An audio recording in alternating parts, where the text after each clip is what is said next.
fans, welcome to a new video. So many of you have requested this, so I thought I would finally make it. How to survive the transition to the IB diploma. If you don't know, IB diploma is one of the hardest programs in the world for 11th and 12th grade, which is why starting IB can be really challenging, especially for a new student. Believe me, as a former IB student, I know the struggles. So in this video, I'm gonna give you 7 game-changing tips so that you can prepare in advance and do your best in the IB program. All of these tips are based on the challenges that IB students face and that you might face if you're heading into the IB. With that said, let's get right into it. Tip number 1 is to read. Most IB students take English as a compulsory first language. You can also do another language that is self-taught, but irrespective, the level of that language will be really high. Especially if you come from an Indian curriculum, there is a huge jump in the level and complexity of the language that you're working with.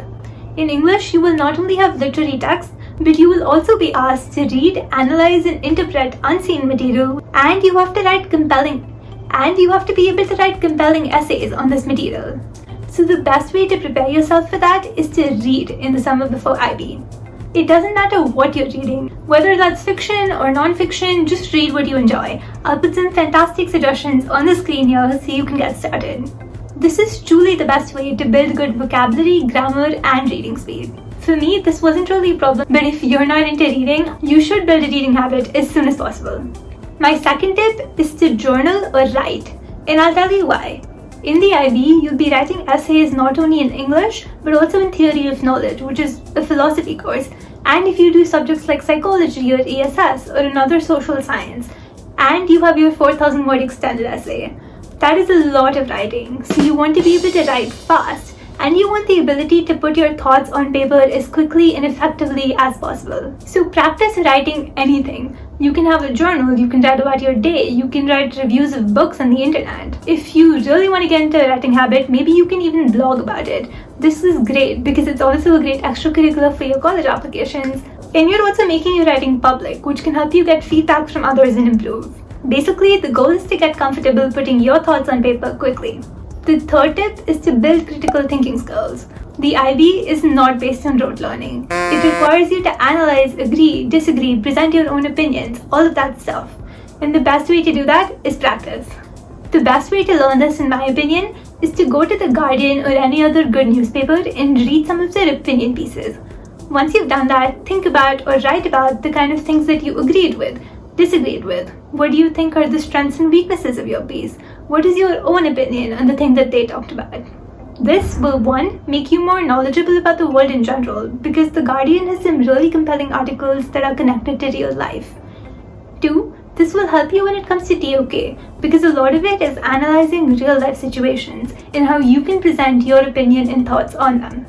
And 3. This will help you build evaluative skills, which means thinking about strengths and weaknesses and why you agree with something or why you disagree with something. We also did things like this for some of our assignments in theory of knowledge and even in psychology. Trust me when I say that this is a game changer and it should only take about 15 to 20 minutes per week. The fourth thing is to review past concepts.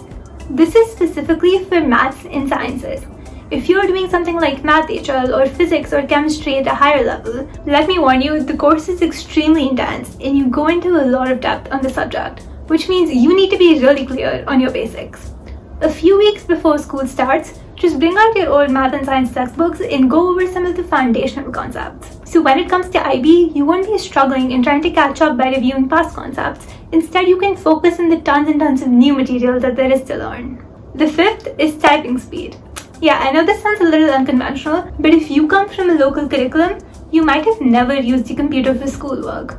I know in the ICSE, I didn't. But in the IB, a lot of your work is going to be typed because that's how they submit it to the IB. They submit online copies of everything.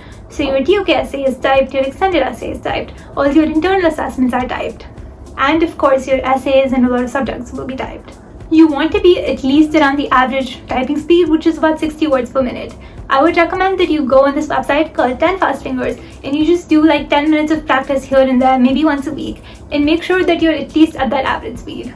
When you have an essay due at midnight that you started at 11 p.m., this tip will literally save your life. I may or may not be speaking from personal experience. The sixth tip is languages. The IB requires all students to take 2 languages. Now, as your second language, there are 3 options. You can take a standard foreign language that you've already studied. You can take your native language, for example, I took Hindi.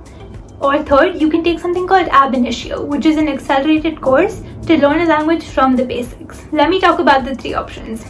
If you take an Ab Initio course, you are signing up to learn 4 years of Spanish or French or Chinese in 2 years because it is an accelerated course. This can be extremely intense and it's really hard to keep up sometimes. If you're taking a language that you've already studied, be warned, the level of the language in the IB and the level of the language that you do in another curriculum can be very different. If you're taking an Ab Initio course, it's a lot to learn. I would suggest get a head start, go to Duolingo, start learning some of the language. Practice speaking, reading and writing. If you're taking a native language, you should be good on the reading and writing fronts. But one thing that really shocked me in IB was how much importance they place on speaking. Speaking is the root of the language. If you can't hold a conversation, then have you even really learned it? Even though I speak Hindi at home, I still struggle with the speaking assignment, which is 30% of your final grade, I think, comes from that one speaking assignment where you have to have a recorded on-the-spot conversation in that language. So I would recommend practicing speaking the language here and there, maybe listening to audio in that language or reading a newspaper or watching some movies in that language, anything. Because from my personal experience, even though I speak this language at home, I still found the language course quite hard, especially if you're doing math and physics and chemistry at all. You don't want the language course to be taking away time that you really need to spend on that. So just do a little bit of preparation over the summer and you should be good to go. In the final, and literally the most important tip, is to have fun. It's your summer. During the summer between 11th and 12th grade, while you're in the IB, you are gonna have a ton of work to do. You have IAs, EEs, studying for exams, revising, deadlines, all of that stuff. So you really want to make the most of this summer before IB. Enjoy yourself as much as you can and really come back to school refreshed, relaxed, and mentally ready to take on a very challenging 2 years. I know a lot of what I've said in this video makes it sound like the IB was extremely difficult, and it was, but in truth, I had a lot of fun. The IB is a great program. It really helps you grow. A lot of the work you do is very interesting. I've made some of my best friends and my best memories while in the IB.